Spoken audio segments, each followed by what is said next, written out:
যেখানে আমি দাঁড়িয়ে বাক্য বলি। আজ এমন দিন গেছে যেখানে এসে পুরো বাক্য বলার হিম্মত আমার হয়নি। আঁটু জলে দাঁড়িয়ে একটু সাঁতার কাটতে পারে? কাটতে পারবে কেউ? আঁটু জলে বলে না, আঁটু জলে নামলে সাঁতার কাটতে পারবে? পারবে না। গলা জলে নামতে হবে, তাই তো? তো গলা জলে নামতে গেলে আমি কি করতাম? আমি এখানে এসে গলা জলে নামতে পারতাম না, দাঁড়িয়ে থাকতাম আঁটু জলে। এরকম অনেক আছে আমাদের মধ্যে আঁটু জলে দাঁড়িয়ে আছে, তাই তো? আমি আঁটু জলে দাঁড়িয়ে দেখতাম সবার সাঁতার, কিন্তু আমাদের পাঁচটা কি করো ধাক্কা মারো কোথায়? গভীর জলে। সাঁতার কাটানো বাদ দিয়ে সাঁতার উঠতে হবে, গভীর জলে বললে শুধু সাঁতার কেটে উঠতেই হবে। এইভাবে সে ধাক্কা মেরে মেরে সাঁতার শিখিয়েছে। আর সাঁতার কাটতে আর নতুন নতুন যারা সাঁতার কাটে তারা কিন্তু সাঁতার কাটতে ভালো লাগে, তাই তো?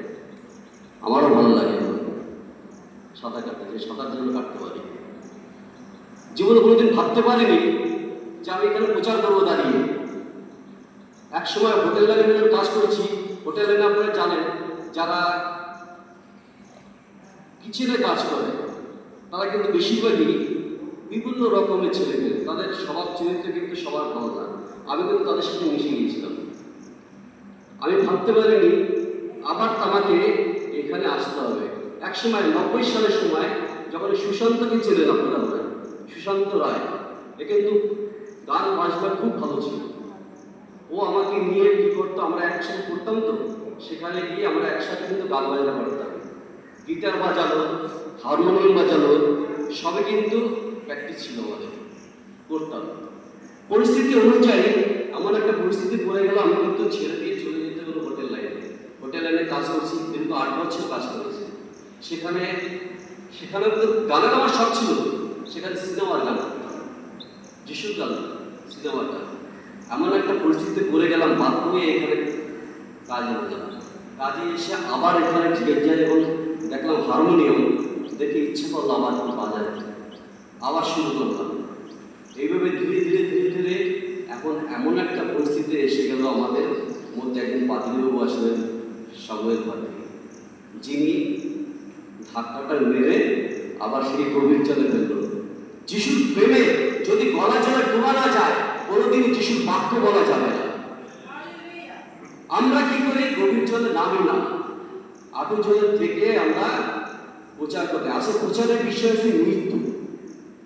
আমি মৃত্যু বিষয়ে অল্প কিছু বলবো, বেশি কিছু বলবো না, কেননা এখানে অনেকে আছে বাইবেল সম্বন্ধে অনেক জ্ঞান আছে, তাদের সঙ্গে আমার জ্ঞান দেওয়ার ক্ষমতা কিন্তু নেই। কিন্তু আমি ভাবি মাঝে মাঝে যে যিশু যখন পৃথিবীতে আসছিল তখন তার শিশুদের চয়ন করেছিল কাদের? জেলে, যারা অশিক্ষিত। শিক্ষিত লোক কেমন ছিল? ছিল না, অনেক লোক ছিল শিক্ষিত, তাদের কিন্তু চয়ন করে। আমাদের মতো যারা শিক্ষা দীক্ষা কম তাদেরই চয়ন করেছিল, আর তাদের তৈরি করেছিল যিশু, আর তারা প্রচার করেছিল। তারা যদি এই বিভিন্ন ভারতবর্ষ বলো, বিভিন্ন সারা পৃথিবীতে যদি ছড়িয়ে না পড়তো, সেই অর্থে অশিক্ষিত লোকেরাই তারা কি করলো? সারা পৃথিবীতে ছড়িয়ে পড়লো, আর তাকে প্রচার করলো, আর তৈরি করলো যে খ্রিস্টীয় সেনাবাহিনী, যা আমরা এখনো যুদ্ধ করে চলছি। তারা যদি ভারতবর্ষে না আসতো, আমরা কিন্তু ঘন্টা বাজাতাম আর হরে কৃষ্ণ হরে রাম করতাম, তাই না? করতাম তো। আসি প্রথমে বাইবেলের আদি পুস্তক 2 অধ্যায় আমরা দেখি, 2 অধ্যায় 17 পদ। সেখানে লেখা আছে 2 অধ্যায় 17 পদে, কিন্তু সদসৎ জ্ঞান দায়ক যে বৃক্ষ, তাহার ফল ভোজন করিও না, কেননা যেদিন তাহার ফল খাইবে সেদিন মরিবে মরিবে। মৃত্যু, মৃত্যু আমাদের পৃথিবীতে আসলো কিভাবে? আদম হওয়ার মাধ্যমে। আমরা সবাই জানি মৃত্যু কেন আসলো।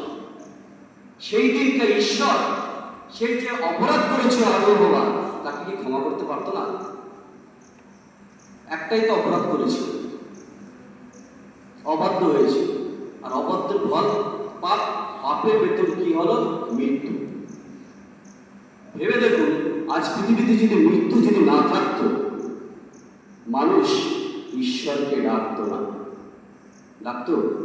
কোনোদিন ডাকতো না। মৃত্যু যদি না হতো পৃথিবীতে মানুষ মরে যেত, মৃত্যু হতো না, আর কাউকে কেউ জ্ঞান করতো না, কেয়ার করতো না, আর ঈশ্বর ঈশ্বর করে ডাকতো না। রোগ পীড়া সবই দেওয়া হয় শুধু ঈশ্বরকে যাতে ডাকে মানুষ যাতে সঠিক পথে চলে। আর ঈশ্বর মৃত্যু দেওয়ার কারণে আজ আমরা যিশুকে ডাকছি। যিশুকে ডাকছি। যিশু যদি মৃত্যুর থেকে জীবিত না হতো তবুও আমরা কিন্তু যিশুকে ডাকতাম না। ডাকতাম ডাকতাম না, যিশুকে ডাকতাম না। আর অন্যান্য ধর্মাবলম্বী যারা রয়েছে খ্রিস্টান ছাড়া, তারাও ভগবান বা আল্লাহ কাউকে ডাকতো না। ডাকতো? ডাকতো না। মৃত্যুকে আমরা কারা কারা ভয় পাই? হাত তুলুন তো, কারা কারা ভয় পাই? কারা কারা ভয় পাই? সকলে ভয় পাই, তাই তো? মৃত্যুকে আমরা ভয় পাই, যার জন্য কিন্তু যখনই বিপদ আপদ আসে যিশুকে ডাকি। যারা ডাকে না তারাও ডাকে, যারা ডাকে তাদের কথা বলছে, যারা ডাকে না তারাও ডাকে যিশুকে বাধ্য হয়ে। আজ পৃথিবীতে এই কারণে মৃত্যু সেদিনকে আদম হওয়ার মধ্যে প্রবেশ করেছিল ঈশ্বর। ঈশ্বর কিন্তু আর একটা কাজ তৈরি করেছিল, জীবনদায়ক বৃক্ষ। কিন্তু যখনই দেখলো যে আদম বাবা পাপ করেছে, তখন ওই জীবনদায়ক বৃক্ষ যাতে না খেতে পারে তার ব্যবস্থা করেছিল, আর সেখান থেকে আদম বাবাকে তাড়িয়ে দিয়েছিল। যিশু পারত, কিন্তু ঈশ্বর কিন্তু পারত সেই জীবনদায়ক বৃক্ষর ফল খাওয়াতে। যদি খেত, সেই পাপী মানুষ আজ পৃথিবীতে কি করত? এই পরিস্থিতি তাকে সে কিন্তু তখন থেকেই ভেবে নিয়েছিল, তখন কিন্তু জানতো যে এই পরিস্থিতি আসবে একদিনকার। পৃথিবীতে মানুষ আমাকে চেনবে না, আমাকে ভুলে যাবে। যদি আমি মৃত্যু না প্রবেশ করাই এর মধ্যে, তাহলে এরা কেউ আমাকে মানবো না, আর আমার পথে আসবে না, কোনোদিন একে শুদ্ধতে পারবো না। কারণ ঈশ্বর চায়, ঈশ্বর যে বলে যখন তখন সে চেঞ্জ করতে পারতো, কিন্তু পারবে না। ঈশ্বর যদি কিছু বলে সেই জিনিসটা কিন্তু লুপ্ত হয় না, পৃথিবী ধ্বংস হয়ে যাবে কিন্তু তারপর তাকে লুপ্ত হবে না। কারণ সে বলেছিল যখন আদম হওয়াকে তোমরা বহু বংশ হও, বলেছিল বহু বংশ হও আর তোমরা সমস্ত কিছু রাজ করো, তাহলে সেই মানুষকে কি ধ্বংস করতে পারে? তুমি পারত না। তো এই মানুষকে কিভাবে সাজা করতে হবে? তাহলে একটা কাজ করে জীবনদায়ক বৃক্ষর ফলটা খাওয়া বন্ধ করে দিই, যাতে এরা না খায়, এদের জীবনে যেন মৃত্যু আসে, আর মৃত্যু আসলে পরে, রোগ পীড়া আসলে পরে, তবে কিন্তু আমাকে ডাকবে, স্মরণ করবে। আর তার থেকে উদ্ধার করার জন্য সে তখনই ভেবে নিয়েছিল, সেই যুগে ভেবে নিয়েছিল। কি ভেবে নিয়েছিল? যে তিনি মনুষ্য রূপে পৃথিবীতে আসবেন, আর তাকে এই মনুষ্যকে আবার আমার কাছে নিয়ে আসবো প্রভু যিশুর মৃত্যুতে। সেই মৃত্যু, প্রভু যিশুর যদি মৃত্যু না আসতো, প্রভু যিশুর যদি মৃত্যু না হতো, আমরা কিন্তু বাঁচতে পারতাম না, পারতাম বাঁচতে? প্রভু যিশুর মৃত্যুতেই আমাদের জীবন। আদম হওয়াতে মৃত্যু, আর প্রভু যিশুতে জীবন। রোমিও 5:12-21 পদ পড়া দরকার, অনেক বড় লাইন। সেখানে আছে আদমের পাপের ফল আর যিশুর ধার্মিকতার ফল। আদমের পাপের ফল আর যিশুর ধার্মিকতার ফল। যিশু খ্রিস্ট যখন পৃথিবীতে আসলো, আর মৃত্যু অবধি, আদম হওয়ার থেকে প্রভু যিশুর মৃত্যু অবধি একটা জাগাতের অধ্যায়। সেই অধ্যায় শেষ করলো তখন যিশু যখন তার আত্মাকে সমর্পণ করলো ঈশ্বরের কাছে, তখন কি হলো? একটা অধ্যায় শেষ হলো। কি হবে? যারা ওই পর্যন্ত মৃত্যুবরণ করেছিল, আমরা বাইবেল এখন খুলে দেখছি না, আমরা জানি অনেকে মৃত্যুবরণ করেছিল, কবর খুলে গিয়েছিল, কবর খুলে গিয়েছিল তো। আর তখন পবিত্র লোকরা তারা জীবিত হয়েছিল, পুনরুত্থিত হয়েছিল। যিশু যেমন পুনরুত্থিত হয়েছিল, তেমনি তারা পুনরুত্থিত হয়েছিল, এবং পুনরুত্থান করে তারা কিন্তু গ্রামে গিয়ে সাক্ষ্য বহন করেছিল যে তারা পুনরুত্থিত হয়েছে। আছে কিনা বাইবেলে? পুনরুত্থিত করেছিল। তো সেখানে কিসে কেন উঠিয়েছে? সেই সময় যে মৃত্যুবরণ করেছিল তারা পবিত্র যারা ছিল তারা আগে উঠিয়েছিল। কেন? এখানে একটা অধ্যায় শেষ করার প্রয়োজন ছিল। কেন? তারা কিন্তু যিশুকে চিনত না, যিশুর রক্তে তারা পরিত্রাণ পায়নি। অতএব সেখানে যিশুর মৃত্যুর মাধ্যমে তাদের কিন্তু পরিত্রাণ দিয়েছিল। আর যিশুর মৃত্যুর পরে আবার যখন পুনরুত্থিত হলো, পুনরুত্থান থেকে দ্বিতীয় আগমন পর্যন্ত আর একটা অধ্যায়। আমরা যারা জীবিত আছি, যারা মৃত্যুবরণ করেছি, সকলে কিন্তু যিশুর জীবিত যখন দ্বিতীয় দ্বিতীয়বার আসবে তখন আমরা পুনরুত্থিত হব যারা মৃত্যুবরণ করেছে। আর যারা যিশুর রক্তে সূচি হবে তারাই কিন্তু পরিত্রাণ পাবে, তারা আবার উঠবে। যিশুকে আমরা ভালোবাসি, ভালোবাসি কেন বাসি? কেন বাসি? আমরা মৃত্যুকে ভয় পাই, তার জন্য বাসি। যদি মৃত্যুকে ভয় না করতাম, যিশুকে ভালোবাসতাম না। কে যিশু? জগতে অনেকেই আসছে, অনেকেই বহু কাজ দেখিয়েছে, তাদের ভালোবাসতাম। যদি প্রভু যিশু পুনরুত্থিত না হতো আর পরিত্রাণ না পেত, আমরা যিশুকে ভালোবাসি, মৃত্যুকেও ভালোবাসতে হবে। কিন্তু ভালোবাসতে হবে না, ভালোবাসতে হবে না। যিশুকে যেহেতু ভালোবাসি, যিশুকে বিশ্বাস করি, মৃত্যুকে আমরা ভয় পাবো না। যদি মৃত্যুকে ভয় পাই, আজ যিশুকে ভালোবাসি না। মৃত্যুকে যদি ভয় পাই, যিশু যে পুনরুত্থিত হয়েছে আমরা বিশ্বাস করি না। প্রভু যিশু আমাদের উদ্ধার করতে পারে সে আমরা বিশ্বাস করি না। যদি আমরা মৃত্যুকে ভয় পাই, মৃত্যুকে ভয় পাওয়া উচিত নয় আমাদের। আর যদি শিষ্যরা, যিশু শিষ্যরা মৃত্যুকে ভয় পেত, তাহলে সারা জগতে তার প্রচার করতো না ভয়ে, যে আমরা প্রচার করতে গেলে আমরা মৃত্যুবরণ করবো। তার শিষ্যরা কি হয়েছিল? মারা গেছিল তো, মানুষের হাতে মারা গেছিল তো, মানুষের হাতে, মানুষের জাতির হাতে মারা গিয়েছে যিশুর মতো। তারা পৃথিবীতে আসছিল, ভারতবর্ষেও আসছিল যিশুর শিষ্য, তারা সেখানেও মারা গিয়েছিল, সেখানেও মারা গিয়েছিল। যিশুর প্রচার করতে গিয়ে প্রচুর যারা প্রচারক, যারা যিশুর পথে চলেছে, অনেকেই মারা গিয়েছে। আর মৃত্যু, সেই মৃত্যুই কিন্তু জীবন।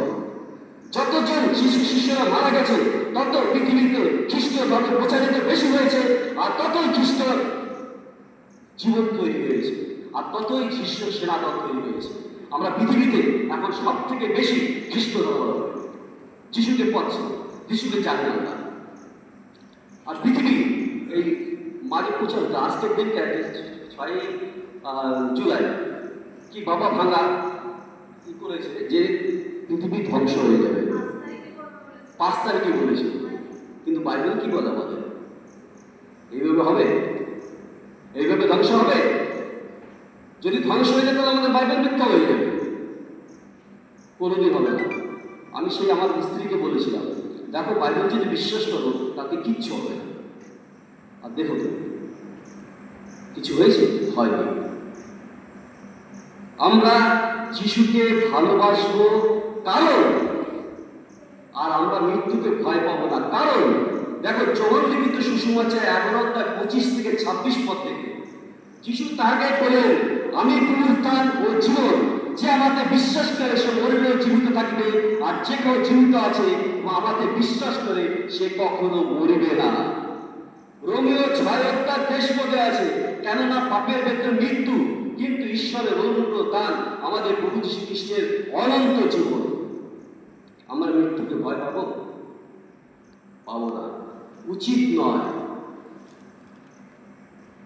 করিন্থীয়, প্রথম করিন্থীয় 15:21 থেকে 22 পদে আছে, কেননা মনুষ্য দ্বারা যখন মৃত্যু আসিয়াছে, তখন আমরা মৃত্যু দ্বারা, মৃত্যুগণে পুনরুত্থান আসিয়াছে। কারণ আদমে যেমন সকলের মরে, তেমনি আবার খ্রিস্টে সকল জীবন প্রাপ্ত হইবে। প্রকাশিত বাক্য 21:8 পদে আছে, কি আছে?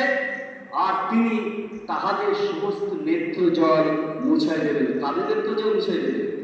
আমাদের দিবেন, এবং মৃত্যু আর হইবে না, শোক বা আর্তনাদ বা ব্যথাও আর হইবে না, কারণ প্রথম বিষয় সকল লুপ্ত হইল। আমরা কি বিশ্বাস করি এটা? যদি বিশ্বাস করি, মৃত্যুকে ভয় পাবো না। আমরা এক জায়গায় বসে প্রভুর বাক্য নয়, সমগ্র পৃথিবীতে ছড়ানোর ব্যবস্থা করব। পৃথিবীতে মনে রাখবেন, যারা প্রভুকে না জেনে মারা যাবে তার জন্য দায়ী থাকবো আমরা। যারা প্রভুকে চিনি, প্রভুকে জানি, অথচ তাদের কাছে আমাদের প্রভুর বাক্য প্রচার করি না, তাদের কাছে তুলে ধরছি না। আমরা আমাদের নিয়ে ব্যস্ত, আমরা ভালো থাকবো, ভালো খাবো, ভালো করবো, আমরা প্রভুর কাছে সুস্থ হব, প্রভু আমাকে সুস্থ করো, প্রভু আমার পরিবারকে সুস্থ করো, আমাদের ভালো রাখো, শুধু এইটাই ভাবি, কিন্তু তাদের জন্য ভাবি না। প্রভু যিশু যদি আদম আমাকে সৃষ্টি করে, সে যদি মনুষ্যের প্রথম সন্তান হয়, তার সমগ্র জাতি কিন্তু আমাদের ভাই বোন, তাই তো? আর ঈশ্বরের সন্তান, সে যদি অন্য পথে যায়, কষ্টটা কে পায়? সে পিতা ঈশ্বর পায় কষ্ট। তিনি ভাবেন যে আমার যে সন্তান রয়েছে আমাকে ডাকছে, তবে তাদের ব্যবস্থা করছে না, তাদের জন্য চিন্তা করছে না। আমি তাদের কি জন্য পৃথিবীতে পাঠিয়েছি? এই আলো, বাতাস, জল সবকিছু আমরা ভোগ করছি, তাই তো? ভোগ করছি তো, কার কার দেওয়া? প্রভু যিশুর দেওয়া। আমরা কিন্তু ঋণ, এই ঋণ কিন্তু শোধ করতে পারবো না যদি আমরা প্রভুর বাক্য না প্রচার করি, তার পথে যদি না চলি, আমি ঋণ শোধ করতে পারবো না। আর ঋণ না শোধ করে যদি মৃত্যুবরণ করি, আমি এর পরে আমরা যেতে পারবো না। ঈশ্বরের অবাধ্য সন্তান আমরা হিংসা করছি, আমরা নিজের কথা ভাবছি যে আমি করবো, আমি থাকবো, আমি ভালো থাকবো। তারা যা করছে যা কে বলা যাক, আমি তো ঠিক আছে, আমি তো বহুর পথে চলছি। তার জন্য কি একটু কষ্ট হয় না? আপনার নিজের সন্তান যদি বেপথে চলে যায়, আপনি কি করবেন? আপনার দুঃখ হবে না? আমি প্রভুকে ডাকবেন, তাই তো? প্রভু, আমার সন্তান যেন ভালো পথে আসে, ভালো থাকে। তাহলে যে সন্তানটা পৃথিবীতে রয়েছে, তারা অন্য পথে চলছে, তাদের জন্য কষ্ট হচ্ছে না? হচ্ছে। প্রভু যিশু কষ্ট হচ্ছে, ভাবছে আমার সন্তান যারা রয়েছে তারা তো তার জন্য ভাবছে না, শুধু তার নিজের জন্য ভাবছে, তাই তো? আমরা কোন সময় ভাবি না। তাহলে আমরা সেই মৃত্যুকে ভয় পাই না পাই, কোনো যায় আসে না। প্রভু যিশু কিন্তু দ্বিতীয়বার আসবে যখন, তখন তার পরীক্ষা নেবে যে কে কি করেছে, আমার জন্য কে কি করেছে, ঋণ শোধ করেছে কি আমার? যদিও আমরা পিতামাতার ঋণ শোধ করতে পারি না, প্রভু যিশুর ঋণ শোধ করতে পারবো না। যে ক্রুশে মৃত্যুবরণ করেছে, যে রক্ত আমাদের জন্য দিয়েছে, তার জীবন উৎসর্গ করেছে, সে ঋণ আমরা কোনো শোধ করতে পারবো না। পারবো কি? পারবো না।